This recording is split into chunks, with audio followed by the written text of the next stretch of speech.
buenos días, ¿cómo están?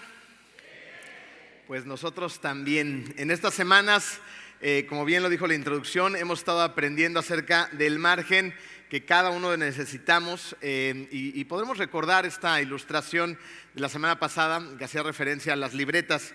¿Se acuerdan cuando todavía utilizábamos libretas para escribir?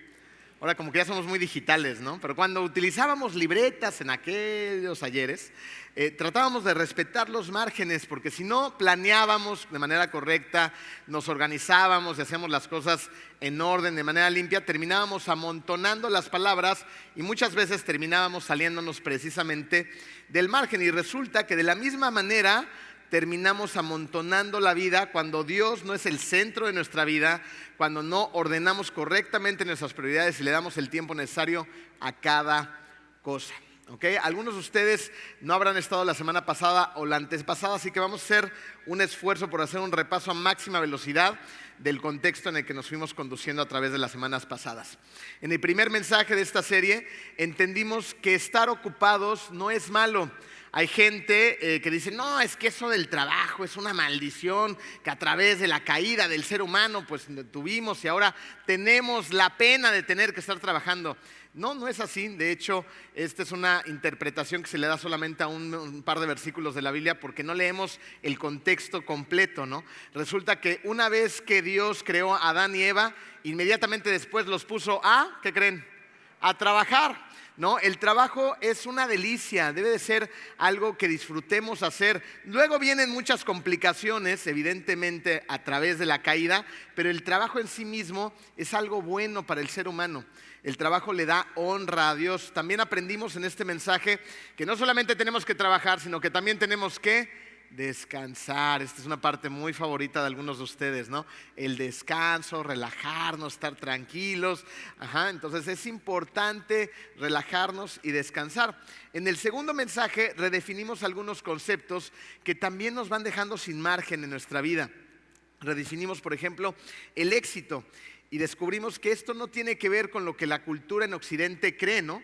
Muchas veces las personas en este lado del mundo dicen, no, pues es que a lo que yo me dedique y a lo que gane, eso tiene que ver todo con el éxito para mí. Y no es cierto. El éxito va muchísimo más allá de esos dos conceptos, de esas dos áreas de nuestra vida. Nosotros tenemos un área espiritual, un área emocional, un área en nuestra salud, un área relacional, un área, diferentes áreas en la vida de cada uno de nosotros. Y cada una de estas áreas tiene que estar cubierta y tiene que estar inmerso y tiene que dominar y reinar. ¿Quién creen? Dios. Cuando Dios está en cada área de nuestra vida, entonces podemos experimentar un éxito verdadero. También redefinimos la espiritualidad, donde vimos que la espiritualidad no es simplemente hacer una cosa más otra más otra. Leo la Biblia, oro, vengo a la iglesia, igual a una persona espiritual. Evidentemente las disciplinas espirituales son disciplinas que son facilitadoras para que yo tenga una correcta relación con Dios. Pero la relación con Dios tiene que ser mi responsabilidad y yo me tengo que acercar de manera constante a Él por medio de estas disciplinas para que Él siga transformando mi vida y mi corazón. Y por último, en ese mensaje pasamos del yo a una comunidad, donde vimos la importancia de creer con una verdadera convicción en Dios, de creer con una verdadera convicción en Jesucristo como el Hijo de Dios que vino a este mundo, entregó su vida, venció a la muerte y resucitó al tercer día. Una vez que lo creo de verdad en mi corazón, entonces me convierto verdaderamente en parte de una comunidad de fe, en una familia en Cristo donde juntos hacemos más y llegamos más lejos. El día de hoy vamos a terminar esta miniserie con algunas notas al margen, que es el título de este mensaje. Y algunos de ustedes podrán decir, ¿qué es esto de la nota al margen? Pues la nota al margen son las ideas principales que obtenemos de un texto y que ponemos precisamente al margen. Por lo tanto, el día de hoy veremos dos ideas principales que nos van a ayudar a vivir con el margen que tanto necesitamos. Pero antes de esto, vamos a ponernos en las manos de Dios. Vamos a orar. Querido Padre, es emocionante, Señor, poder estar aquí reunidos todos como una familia, como una comunidad de fe, alabándote, adorándote. Y en este momento, Señor, te pedimos que pongas toda nuestra atención, todo nuestro corazón y todo nuestro enfoque en tu palabra, Padre. Que seas tú el que exprese cada una de estas palabras que vamos a expresar el día de hoy y que toque profundamente los corazones de cada una de las personas que están aquí y que también nos están viendo en alguna parte del mundo. Gracias por tanto, en el nombre de Cristo Jesús. Amén. Pues resulta que todos tenemos la misma cantidad de tiempo cada día. ¿Estamos de acuerdo? Pero ¿sabes qué no tenemos de manera similar todos? La energía. Esta no es igual para todos. Es el punto número 1 en tu programa. Y no estoy hablando de una energía mística, de esas energías raras de la que la gente habla hoy en día, sino de algo que es bien práctico. Nuestra energía proviene de 4 fuentes principales: el cuerpo, las emociones, la mente y el espíritu. Vamos a analizar cada una de estas de manera muy práctica. El cuerpo como energía física. Fíjense, la mala alimentación, el mal sueño y la falta de ejercicio va a ir disminuyendo paulatinamente nuestros niveles de energía. Y no me van a dejar mentir, si alguno de ustedes durmió mal anoche, ¿cómo se siente hoy? Se siente así bien activo, ¿no? A todo dar, ¿verdad que no? Algunos a lo mejor lo podrán hacer de vez en cuando, pero cuando es acumulativo, la realidad es que no nos sentimos bien, nos sentimos cansados. Lo mismo pasa cuando no comemos bien. Cuando estamos comiendo pura cochinada, tarde o temprano tu cuerpo va a colapsar. Y también pasa lo mismo con la falta de ejercicio. Algunos de ustedes dirán, no, pues yo nunca he hecho ejercicio y me siento bien. Bueno, pues es que no has conocido cómo se siente la gente que hace ejercicio. ¿Ok? Hay que hacer ejercicio, hay que comer bien, hay que dormir bien, porque si no, tus emociones se van a alterar, tu atención se va a desenfocar y tu capacidad para tomar buenas decisiones también se va a ver mermada. Al final de cuentas, tu cuerpo no es tuyo y tu cuerpo es el templo del Espíritu Santo y lo tenemos que honrar y cuidar. Primera de Corintios 6, versículo 19 y 20 dice así: ¿acaso no saben que su cuerpo es el templo del Espíritu Santo, quien está en ustedes y al que han recibido de parte de Dios? Ustedes no son sus propios dueños, fueron comprados por un precio. Por tanto, glorifiquen con su cuerpo a Dios. Honrar a Dios con nuestro cuerpo es más que venir una vez a la semana a la iglesia. Es más que dejar de fumar, dejar de tomar, dejar algunas adicciones. Necesitamos descansar, necesitamos dormir lo suficiente, necesitamos mejorar nuestras rutinas, necesitamos tomar conciencia sobre lo que le metemos a nuestro cuerpo, sobre lo que comemos. Necesitamos también tener pausas, recreos. ¿Se acuerdan de aquella época en la escuela? Cuando sonaba el timbre, la chicharra, la campanita y llegaba el famosísimo recreo. ¿No era muy esperado por nosotros? Decía, ¡sí! No, vámonos al recreo. Y muchos salíamos muy contentos a jugar, a distraernos, a platicar, a la tiendita, el mollete ahí con piquito de gallo. Bueno, era una delicia, la torta de milanesa, ¿no? Los pepinos con chile, la sandía, el mango. O sea, era un momento muy especial para muchos de nosotros. Bueno, esto las escuelas lo hacen para que nosotros podamos otra vez reconectarnos, refrescarnos y regresar al aula de clases con mayor fuerza y mayor energía para poner atención. Ahora, como adultos muchas veces dejamos de lado esto, ¿no? Digo, somos bien distraídos y estamos trabajando y no estamos enfocados. Al rato vamos a hablar de eso, ¿no? Nos distraemos con cualquier cosa, pero no nos damos recreos, no nos damos esas pausas tan necesarias. A veces nos exigimos demasiado y en algunos casos demasiado poco, ¿no? El caso es encontrar un balance. Inciso B, las emociones ahora como una preparación previa. Fíjense, cuando las personas son capaces de tomar mayor control de sus emociones, pueden mejorar sus actitudes y la predisposición que tenemos al entorno y a las circunstancias puede llegar a cambiar. Recuerden cuando en algún momento de sus vidas fueron a alguna junta de trabajo o fueron a pedir trabajo, mejor aún. Cuando tú ibas a una entrevista de trabajo, ¿no te preparabas para ella? No sacabas así como la mejor ropita, boleabas los zapatos, pero no solamente en tu imagen física, sino también a nivel mental y emocional, tratabas de prepararte, ¿no? Es decir, voy a ir tranquilo, sereno, moreno, ¿no? Y voy a ir preparado para lo que me pregunten. Y empezabas a analizar tu currículum, tu experiencia, si me preguntan esto, ¿qué puedo decir? Si me preguntan aquello, ¿qué voy a contestar? ¿No? O sea, te preparabas. ¿Por qué? Porque era importante para ti y querías dar lo mejor de ti. Fíjense, imagínense esto. ¿Qué pasaría si nosotros como iglesia nos preparáramos para venir a la iglesia? ¿No creen que nuestro nivel, a nivel de conexión, desde que llegamos a la iglesia, en la oración, el reto de alabanza que tenemos, en la misma prédica, podría mejorar muchísimo? Pero la realidad es que rara vez hacemos esto, o rara persona es la que lo hace, ¿no?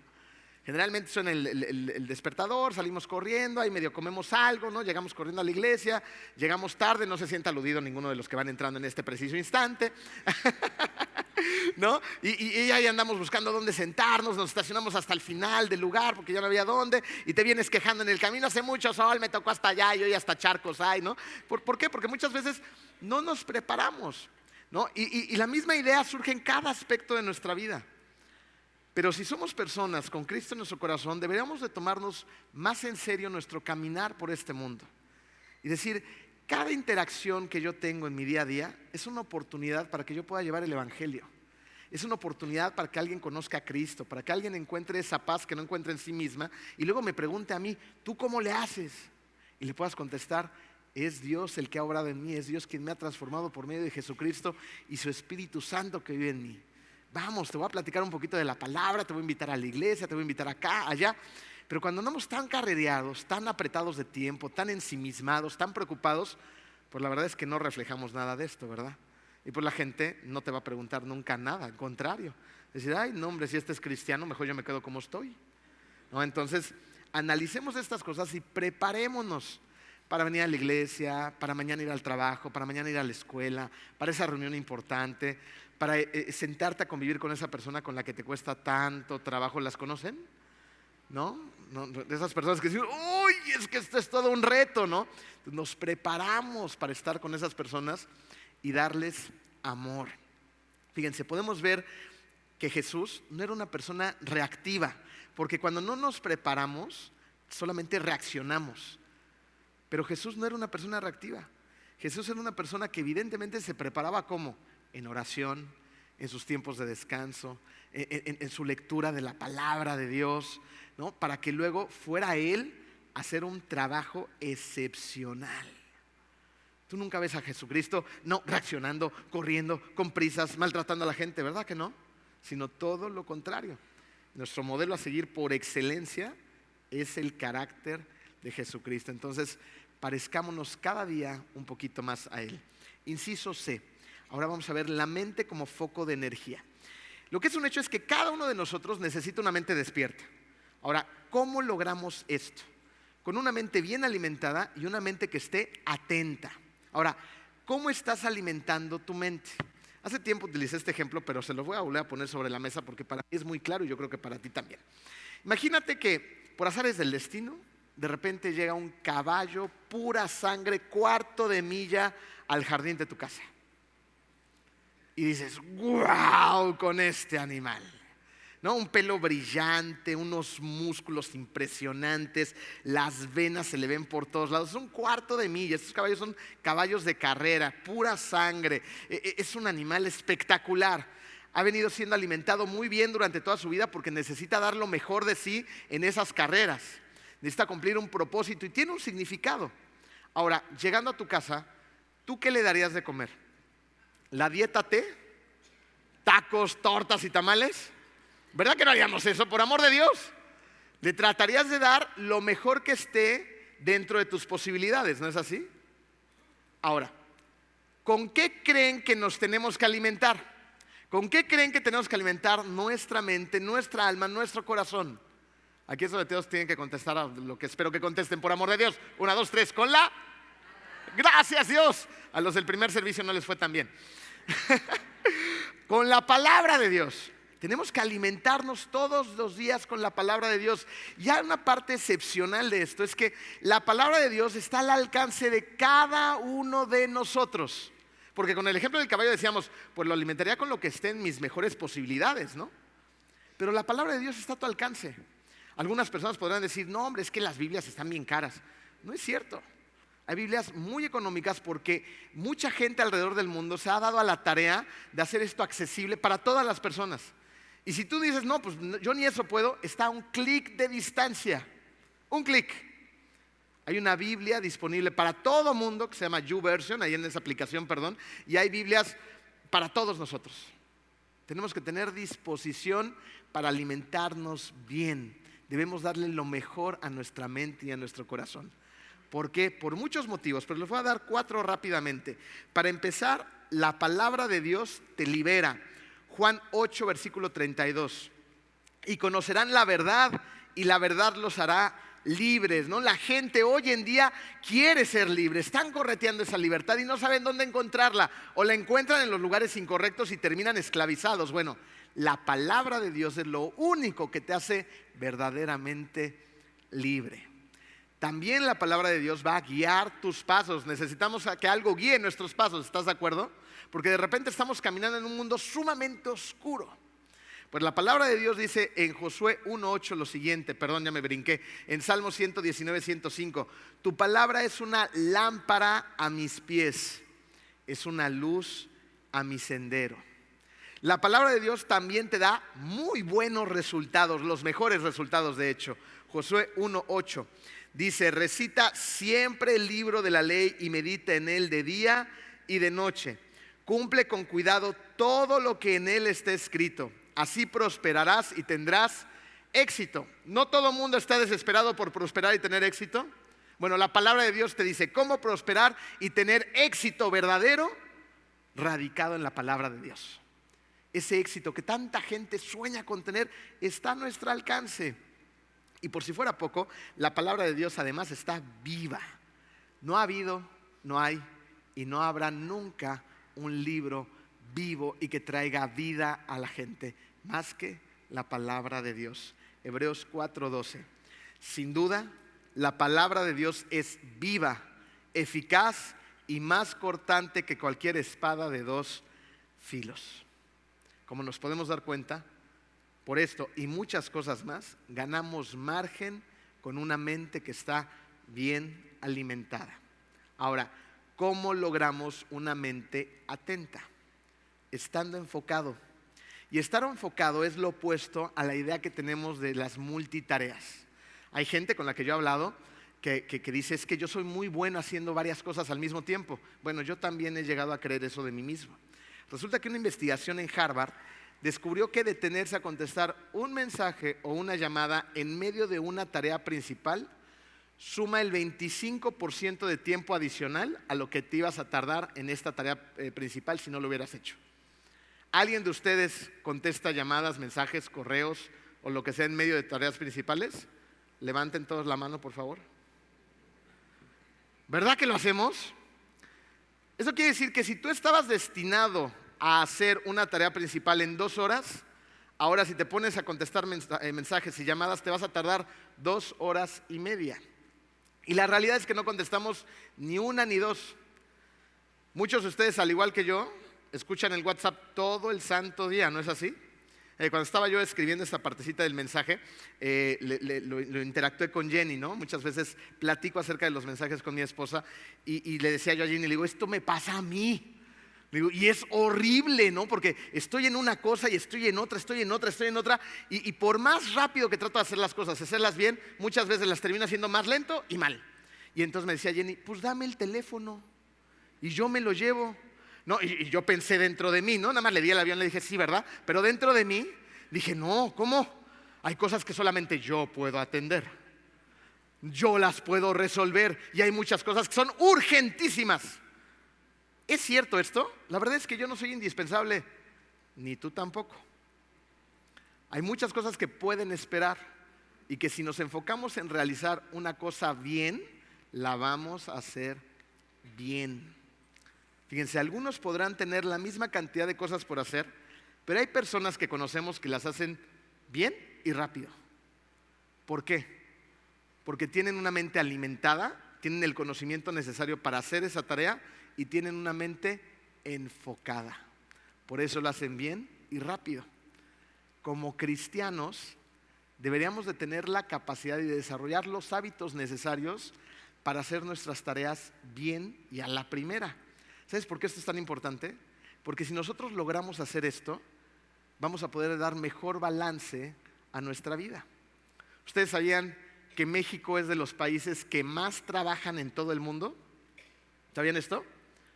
Bueno, somos los que más trabajamos en casi todo el mundo, pero resulta que México es de los países más poco productivos en todo el mundo. ¿Por? Trabajamos mucho, pero producimos poco. Por cosas como estas.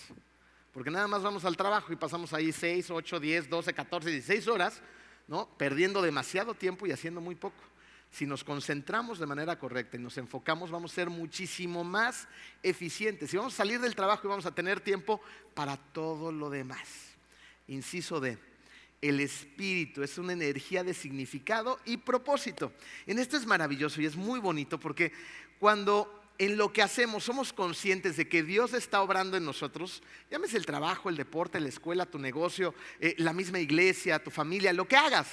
Cuando eres consciente de que Dios está trabajando en ti, entonces tienes la fuerza para hacerlo bien.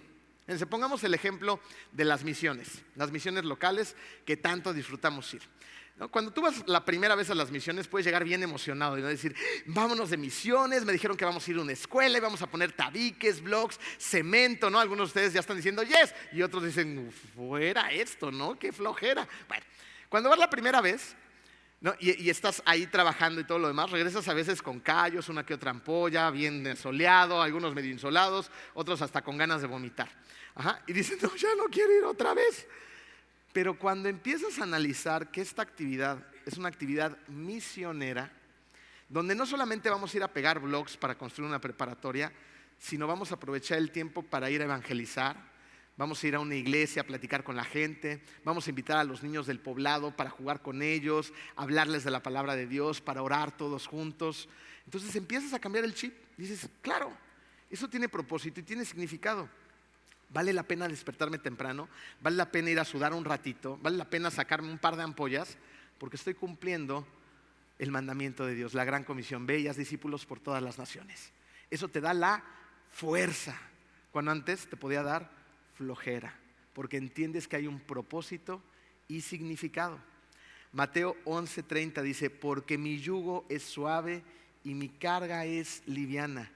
Con el propósito adecuado de parte de Dios y su significado, vas a tener la fuerza para hacer cosas que antes te sentías incapaz de hacer o no tenías ganas de llevar a cabo. Ahora, si mantuvimos la mente despierta, las emociones en su lugar y nuestro cuerpo en orden, las probabilidades de que vivamos sin margen, endeudados, tensos, preocupados, con una vida amontonada, irán bajando cada vez y cada vez más. Jesús fue un hombre ocupado. Tú puedes ir a la historia bíblica, actividad, ministerio, sanaba enfermos por acá, predicaba la palabra por allá, un ratito después ya andaba caminando por el agua, otro estaba consolando a los discípulos, otro estaba orando, otro estaba con el Padre. O sea, tenía una vida muy activa. Pero no vemos en la Biblia, por lo menos yo no lo he encontrado, no sé tú, que Jesucristo después de un día de trabajo llegara a su casa y dijera, ay, estoy hasta el gorro, este día fue horrible, ya no quiero más, voy a descansar y mañana voy a despertar a las 9 de la tarde, ¿no? Y luego se despertara con culpa, no, es que me la pasé de flojo, ayer todo el día, trabajé mucho antier, pero hoy ya no hice nada. ¿Ven eso en la palabra de Dios? Vemos que Jesucristo manejaba una agenda perfectamente balanceada. Trabajaba, descansaba, iba al Padre, oraba, estaba con los discípulos, predicaba, enseñaba. Tenía una vida poderosa, llena de propósito y significado. Ahora vayamos a la segunda nota al margen. Pero como nota al margen, les quiero decir lo siguiente. Si estamos descansados, entonces tendremos más energía. Y si tenemos más energía, nuestras emociones ya no serán reactivas. Y si nuestra mente está bien alimentada, estará bien enfocada y podremos ser más productivos. Y si obtenemos nuestra fuerza del espíritu viviendo con propósito y significado, entonces, cuando lleguen los momentos difíciles de la vida, los momentos de angustia, los podremos manejar mejor. Pero si estamos desvelados, si nuestro cuerpo está hecho trizas, si nuestras emociones están todas desestabilizadas, si no estamos enfocados con una mente atenta, cuando lleguen los problemas y los momentos de angustia, nos va a ir muy mal. Por eso es importante empezar por las necesidades tan básicas, ¿no? Porque empezamos estos mensajes y ustedes dirán, no, esto está muy básico, pero no es tan básico, es muchísimo más importante de lo que nos imaginamos. Ahora, con esto en mente, vamos al punto número 2 en tu programa, el manejo de la angustia. Existen valles oscuros donde vamos a tener que caminar. Algunos valles en nuestra vida en los cuales nos vamos a sentir impotentes, agobiados, deprimidos, hechos trizas.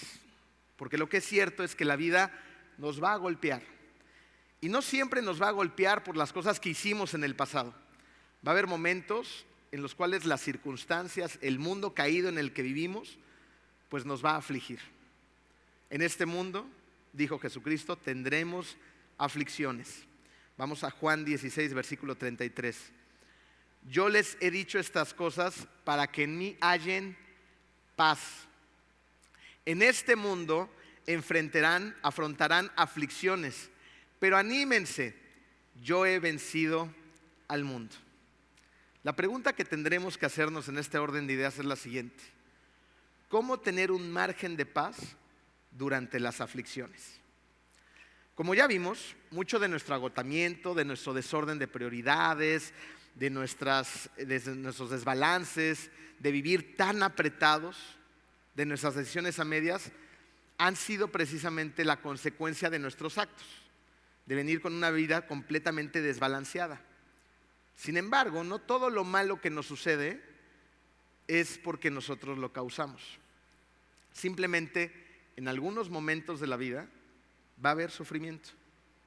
¿Pero qué no Dios es un Dios todopoderoso? ¿Qué no Dios está en control de todo? ¿Qué no Dios nos ama? ¿Qué no Dios está lleno de misericordia para nosotros? Entonces, ¿por qué permite que suframos? En uno de los principios básicos acerca del sufrimiento es que el sufrimiento es el producto de nuestro libre albedrío. Y nuestro libre albedrío es un tremendo regalo. Porque por medio de ese libre albedrío, nosotros podemos elegir bien o mal. Cuando elegimos bien, podemos gozar de los beneficios de esa buena elección. Y cuando elegimos mal, vamos a sufrir las consecuencias de esa mala elección, lo cual va a traer dolor a nuestras vidas. Pero cambiamos un poquito la perspectiva. ¿Realmente será el dolor tan malo como creemos? ¿No será que el dolor puede llegar a ser hasta cierto punto útil? En una investigación se descubrió que en los años 90, 1 de cada 4 menores de 8 años en Estados Unidos era alérgico a los cacahuates. Y por esta razón, el sistema educativo empezó a presionar al gobierno para que el gobierno mandara a poner estas etiquetas desde los 90 en Estados Unidos que dijera cacahuates, ¿no? Ojo. Nosotros gozamos de todas esas etiquetas todos los días hoy en día, ¿no? Exceso de azúcares, exceso de calorías, exceso de todo. No podemos comer nada de lo que nos gusta. Ajá. Bueno, pusieron esas etiquetas. Ya sé, Memo, ya sé que vas a regañar, ya sé. Es que Memo constantemente me dice, Emilio, tienes que comer bien. Le digo, pues sí, pero tengo que dejar de comer todo lo que me gusta. Este mundo caído en el que vivimos. Le pusieron etiquetas a las cosas y la gente pues ya tenía precaución, ¿no? Entonces empezaron a comer menos cosas con cacahuates. Pero para el año 2008 pasó algo muy simpático. Bueno, ni tan simpático para ellos, ¿verdad? Porque resulta que el porcentaje de alérgicos no se había disminuido, se había triplicado. Y entonces nadie entendía por qué. Nos dijeron, ¿cómo? Si ya consumimos menos de esto y ahora tenemos más alérgicos que antes. Entonces la comunidad científica se intrigó y empezó a estudiar lo que había pasado. Ya saben que en Estados Unidos estudian todo, ¿no? Y lo que no, pues se lo inventan. En el 2015 se publicó otro estudio que arrojó a la luz lo que había sucedido. Y la metodología que utilizaron para descubrir estas situaciones fue la siguiente. Resulta que los investigadores hicieron una muestra grande de 640 familias, las reclutaron. Todas esas familias tenían que tener niños entre 4 y 11 meses de edad que fueran ya predispuestos a ciertas alergias, ¿no? Eran niños que ya batallaban con salpullido, con escurrimiento nasal, con ciertas situaciones alérgicas. Y luego lo que hicieron fue dividir a toda esta muestra en 2 grandes grupos. Mitad para acá, mitad para acá. A la mitad les dijeron, a ver, ustedes, todas las familias tienen que encerrar en una especie de burbuja de cristal a sus chiquitos porque no pueden comer nada, absolutamente nada que tenga cacahuates, ni derivados de estos, ni nada. Pero a la otra mitad, aquí es donde algunos de ustedes dirán, ¿cómo hicieron eso? Bueno, lo hicieron porque son americanos y ellos cuidan mucho estos procesos. A nosotros se nos hubieran muerto la mitad de los niños. A esas familias les dijeron, ustedes les van a dar 3 veces a la semana snacks que estén llenos de cacahuates. Crema de cacahuate, derivados de cacahuate, 3 veces a la semana durante estos 3 años. Al final de los 3 años, le fueron dando seguimiento así muy puntual a toda esta investigación. Los resultados fueron sorprendentes. Veamos los resultados. Entre los niños que habían sido extremadamente protegidos de los cacahuates y que metieron en esta burbuja de cristal de los cacahuates, resulta que el 17% de ellos resultaron alérgicos. Pero los niños que fueron expuestos a los cacahuates, que no habían sido protegidos de estos, solamente el 3% resultó serlo. Así se llegó a la incómoda conclusión de que la razón por la cual se habían triplicado las alergias fue la sobreprotección que se venía dando desde los años 90. Este es el mismo principio de las vacunas. Nuestro sistema inmunológico, diseñado por el Dios creador del universo, lo diseñó de tal manera que nuestro sistema pueda prevenir a los patógenos que va a encontrar en el mundo. Entonces, cuando llegan estos elementos externos, pues sí, medio nos enfermamos, pero nuestro cuerpo ya está diseñado para hacerle frente a esa enfermedad. Porque desde que somos chiquitos somos expuestos a ciertas cantidades de estas enfermedades en nuestro día a día. Entonces, cuando llega la enfermedad, podemos anticipar, nuestro cuerpo lo anticipa. Y hay ciertos patógenos que no son tan comunes, que son más extraños, con los que no nos topamos todos los días. Bueno, pues para esto, Dios nos dio un intelecto impresionante para que pudiéramos crear las vacunas.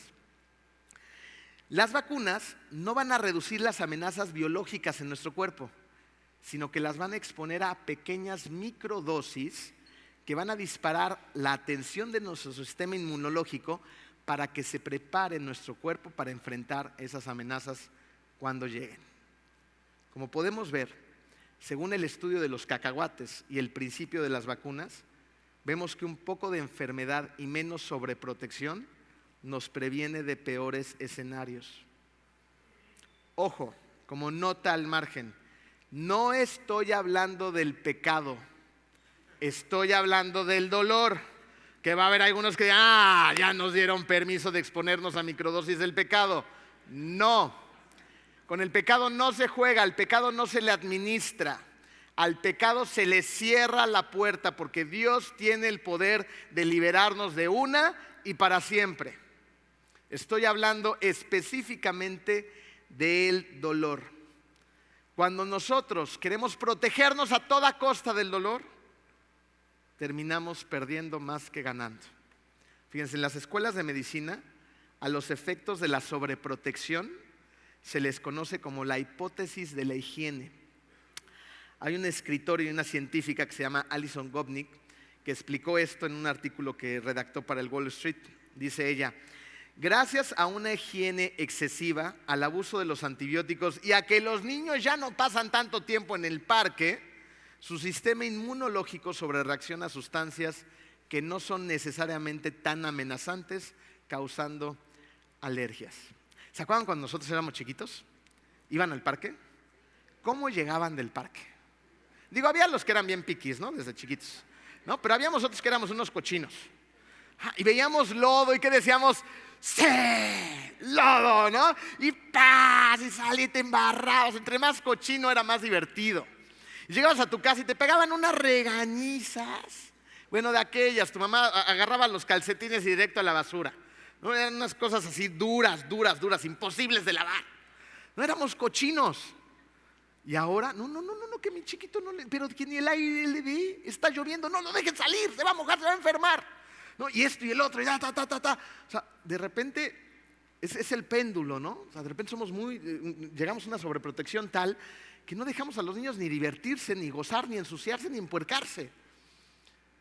La realidad es que todos necesitamos un poquito de tensión. Todos necesitamos un poquito de dolor. El doctor Paul Brandt es un reconocidísimo especialista de la lepra. Hoy en día no es una enfermedad que escuchemos mucho, pero en los tiempos de Jesús era la enfermedad. Y él escribió un artículo titulado Dolor, el regalo que nadie quiere. Resulta que el doctor Brandt se puso a investigar mucho acerca de la lepra y escribió que las terribles manifestaciones de esta enfermedad terminan generalmente con la falta de dedos en las manos, en los pies, ¿no? de la puntita de la nariz, de todo lo que está expuesto, de lo que alcanzamos a rozar en nuestra interacción con el mundo día a día. Y la pérdida de todos estos miembros se reduce a la causa de la ausencia de dolor. ¿Alguna vez se han quemado en la estufa de su casa? ¿No? Y llegas y no te das cuenta que dejaste prendida la hornilla y tienes una cacerola bien caliente, de repente la agarras y ¿qué haces? O sea, tu cuerpo de inmediato tiene un sistema de protección para que en el contacto lo sueltes. ¿Para qué? Para protegerte, que no te sigas haciendo daño. Porque una ligera quemadura sin esos mecanismos de protección termina en una quemadura a grado 3, hospital y intervención y todo lo demás. Estamos diseñados para sentir dolor, para que el dolor juegue a nuestro favor. Las personas pierden los miembros de sus dedos y de sus pies porque los nervios han dejado de percibir dolor. Y como resultado, sus víctimas se van destruyendo poco a poquito. Podemos ver en la Biblia que Jesús sanaba constantemente leprosos. ¿Pero qué estaba haciendo Jesús al sanar leprosos? Evidentemente les estaba quitando su enfermedad, estaba restaurándoles su salud, pero no solamente su salud, les estaba restaurando su capacidad de percibir, de sentir dolor. ¿Para qué? ¿No será que era para protegerlos? Fíjense, bajando esta verdad a nuestras vidas, estamos hablando de un dolor que nos enseña a vivir protegiéndonos de la insensibilidad hacia el dolor de otras personas. Si tú fueras de aquellas personas que no existen, que tuvieran una vida perfecta, hay quienes creen que tienen una vida perfecta, pero no la tienen, serías insensible al dolor. Tengo este problema, me está yendo muy mal. Ese es pan comido. No, haz esto y esto y esto, no pasa nada, todo va a salir bien. No, pero es que no seas ridículo, no seas exagerado, vamos. No, nos empezamos a convertir en personas insensibles al dolor. Pero cuando tenemos el beneficio de haber sentido dolor en nuestra vida, y a lo mejor el cáncer ha tocado la puerta de tu casa, cuando alguien más está pasando por esta situación, te vuelves empático y te sumas a ayudar a esa situación, a esa persona. Cuando has pasado por crisis duras económicas y sabes lo que no es tener comida en tu casa para que tu familia coma ese día, y cuando sabes que alguien está en esa situación, entonces conoces ese dolor y ese sufrimiento y sientes unas ganas tremendas de ir y hacer una diferencia. Y así pasa con cada área de nuestra vida. Gracias al regalo del dolor, podemos entender la gracia y la misericordia de parte de Dios, porque si no, no las necesitaríamos. Pero la realidad es que la necesitamos con todo nuestro corazón. Gracias al dolor y al sufrimiento de Jesucristo aquel día en el monte Moría, gracias a ese dolor, hoy tú y yo tenemos salvación. Gracias a ese dolor. Santiago nos dice que no huyamos de los problemas porque pueden producir cosas buenas. Santiago 1:2, versículo 2 al 4 dice: hermanos míos, considérense muy dichosos cuando tengan que enfrentarse con diversas pruebas, pues ya saben que la prueba de su fe produce perseverancia, y la perseverancia debe llevar a feliz término la obra, para que sean perfectos e íntegros sin que les falte nada. ¿Esto significa entonces que debemos de ser masoquistas? Por supuesto que no. Pero lo que es un hecho es que del dolor siempre será posible sacar algo muy bueno de él. Hace unos días, durante esta semana, tuvimos el privilegio de irnos a desayunar con unos queridos amigos de la iglesia. Y estuvimos platicando un ratito por la mañana y resulta que yo veo muchas semejanzas junto con mi esposa en la manera en la que ellos criaron a sus hijas y las siguen criando.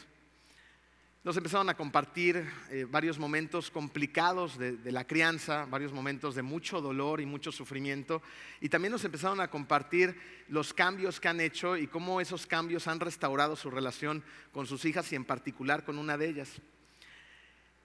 Sus hijas son hasta cierto punto parecidos a los nuestros, porque ellos tienen una hija que es súper deportista y es muy brillante en ciertas cosas, y la otra no tanto. Bueno, a nosotros nos pasa exactamente lo mismo. Tenemos un hijo que es brillante en el deporte y tenemos otro que no tanto.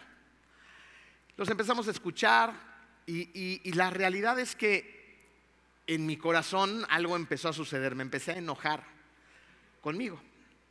Al mismo tiempo que yo me estaba sintiendo molesto conmigo mismo, mi esposa no estaba enojada, empezó a llorar y a llorar y a llorar. Ella es un poquito más llorona que yo. Seguimos platicando, nos siguieron platicando ellos de sus experiencias, fueron muy empáticos con nosotros, nos abrazaron, nos dieron algunas recomendaciones, algunos buenos consejos. Y yo salí de ahí molesto, conmigo mismo. Y Jenny salió triste con ella y conmigo seguramente también. Ese día era un día normal y en la tarde teníamos que irnos a entrenar. Cada vez que nos vamos a entrenar, yo lo digo de broma, que hacemos una mudanza, ¿no? Porque bicicletas, pesas, tapetes, aguas, zapatillas, cascos, todo, ¿no? Jenny y Jethro, mi hijo mayor, tienen una competencia, entonces les dije, ¿por qué no se van ustedes dos y yo me quedo con Joshua en casa? Y hacemos algo diferente. Y Jennifer me dijo, me parece una idea maravillosa. Ese día me quedé en la casa, tomamos las bicicletas, cosa que tenía mucho tiempo que no hacía. Y nos fuimos a rodar, salimos ahí del lugar donde vivimos, nos fuimos a tomar un helado, estuvimos platicando un chorro de cosas, nos estuvimos riendo.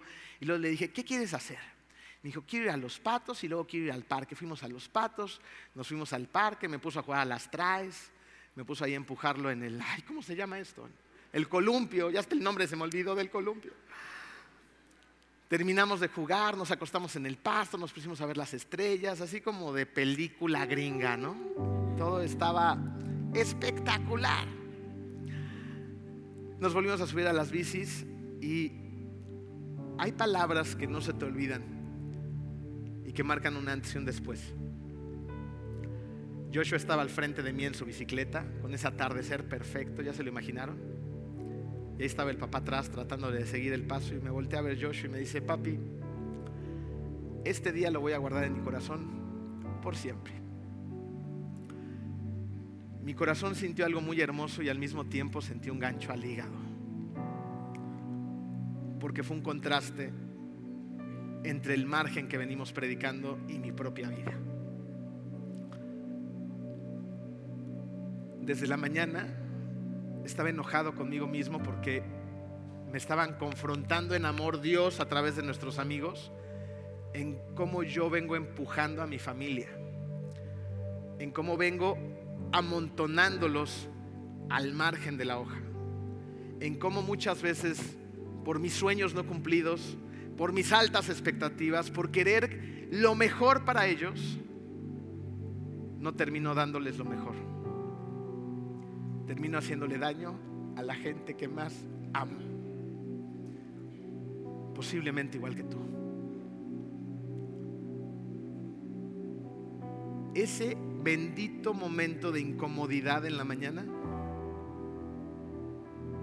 ese momento de dolor, de lágrimas, de enojo, nos abrió los ojos con el tiempo necesario y suficiente para hacer los cambios que tenemos que hacer en casa antes de cometer errores con enormes consecuencias. Ese dolor te sirve para mejorar tus relaciones, para darte cuenta que a lo mejor, aunque tú creas que estás haciendo lo mejor para tu cónyuge, lo estás lastimando o la estás lastimando. Para darte cuenta que a pesar de que quieres lo mejor para tus hijos, los estás presionando a tal punto que un día los vas a hacer explotar.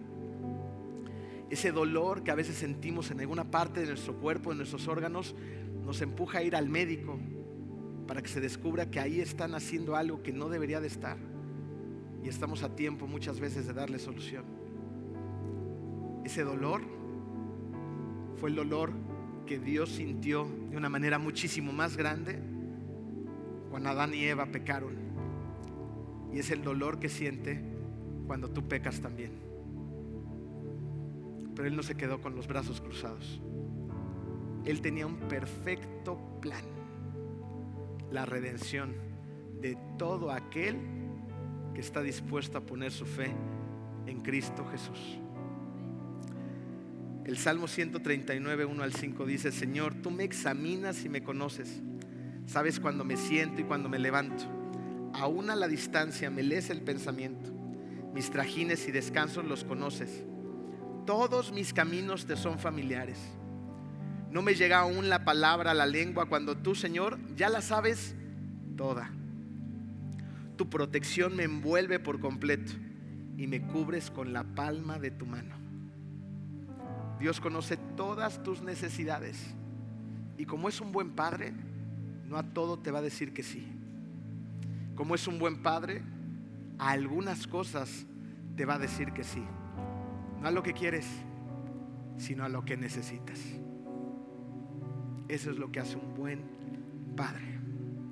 El que nosotros comprendamos esto en medio del dolor es algo peligrosísimo para el reino de las tinieblas, porque es entonces cuando empezamos a vivir con agradecimiento. Gracias, Señor, porque me has permitido tener la dosis de dolor perfecta para actuar en favor a ella. Vamos a orar. Querido Padre, te damos tantas gracias, Señor, porque nos has diseñado de una manera perfecta. No solamente desde dentro de nuestro organismo, sino nuestra mente, intelecto, nuestro corazón. Y el pecado vino a ser de la suya, Señor, y vino a hacer que esta creación perfecta tuya se cayera. Pero no hay nada, Señor, que te pueda derrotar en este universo. Tú eres el Dios creador de todo, Padre. Eres nuestro creador, eres nuestro Dios, eres nuestro papá. Y nos cuidas con todo tu corazón, con toda tu alma, con todo tu cariño, Padre. Gracias, Señor, porque tú tenías el regalo perfecto y el plan perfecto de la redención a través de Jesucristo para cada uno de nosotros. Te pido esta mañana, Padre, para que todo aquel que todavía no cree en ti sea sensibilizado por tu palabra y abra su corazón y te acepte en su vida y te declare su Señor, que declare que Jesucristo es tu Hijo, que vino a esta tierra, dio su vida en la cruz, murió y resucitó al tercer día. Permítenos creer con convicción, Padre, que todo nuestro sistema de creencias sea completamente remodelado por ti. Permítenos salir de este lugar renovados en ti, abrazar tu palabra, tu evangelio, y que nuestro camino de santidad inicie o siga adelante. En el nombre de Cristo Jesús. Amén.